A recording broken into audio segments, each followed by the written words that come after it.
Hi life style channel எல்லாருக்கும் வணக்கம். நம்ம பிரிஞ்சி சாதம் பார்க்க போகிறோம். அதுக்கான தேவையான பொருட்கள்: வெங்காயம் 2, தக்காளி 2, பீன்ஸ் 2, கேரட் 1, உருளைக்கிழங்கு 1, பட்டை, லவங்கம், சோம்பு, பச்சை மிளகாய் 1, புதினா தேவையான அளவு, சால்ட்டும் தேவையான அளவு. நம்ம எண்ணெய் ஊற்றி சோம்பு, பட்டை இதெல்லாம் நம்ம போட்டு நல்லா வதக்கணும். பச்சை மிளகாய் போட்டு வதக்கணும். அதுக்கப்புறம் வெங்காயம் போட்டு வதக்கணும்.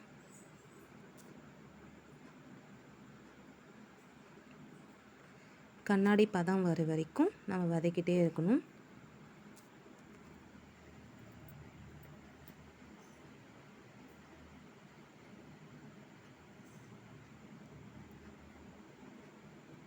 இஞ்சி பூண்டு பேஸ்ட்டு வெங்காயத்தை கூட போட்டு நல்லா வதக்கிட்டே இருக்கணும். பச்சை வாசனை போகணும்.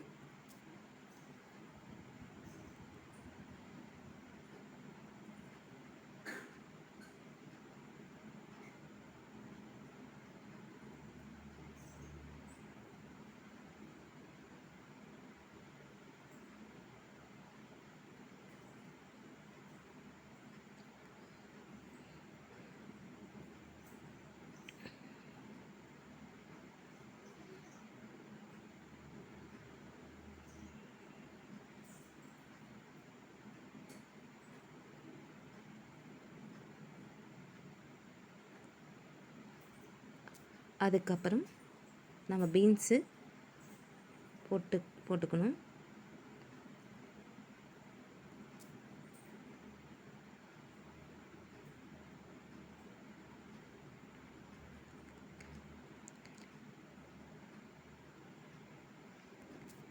கேரட் போட்டுக்கணும்.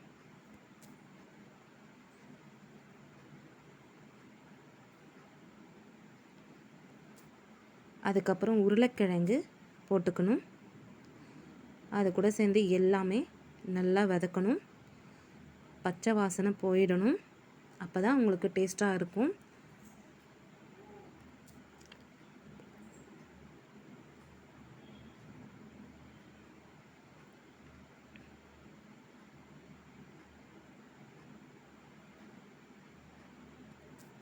அதுக்கப்புறம் பச்சை பட்டாணி நம்மளுக்கு தேவையான அளவு எடுத்துக்கலாம். நாங்கள் கொஞ்சம் அதிகமாக சாப்பிடுவோம் பச்சை பட்டாணியை விரும்பி, அதனால் நான் அதிகமாக எடுத்துக்கினேன்.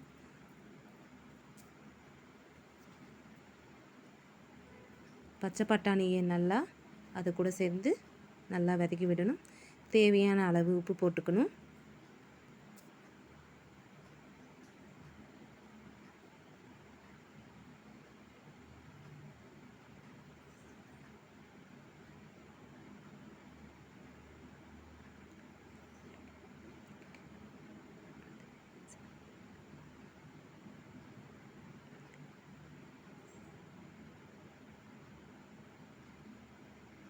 அதுக்கப்புறம் நம்ம தக்காளி போடணும். தக்காளி போட்டு கூட வதக்கணும்.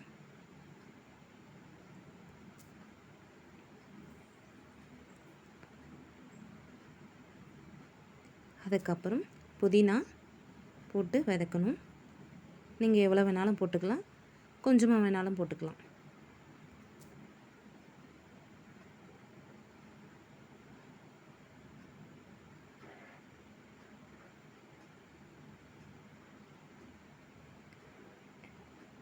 எல்லா காயும் செவந்து வரா மாதிரி போட்டுக்கணும். நான் 2 கிளாஸ் அரிசிக்கு 6 கிளாஸ் தண்ணி நான் வைக்கிறேன். மிளகாத்தூள் தேவையான அளவு, மஞ்சள் தூள் ஒரு சிட்டிகை போடணும்.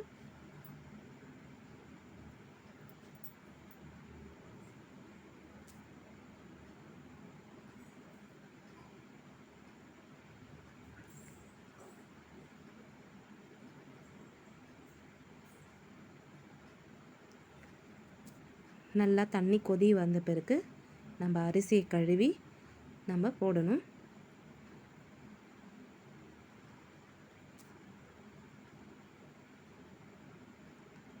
விசில் வந்தோடனே எடுத்துட்டு பிரிஞ்சி சாதம் ரெடி. Thank you so much.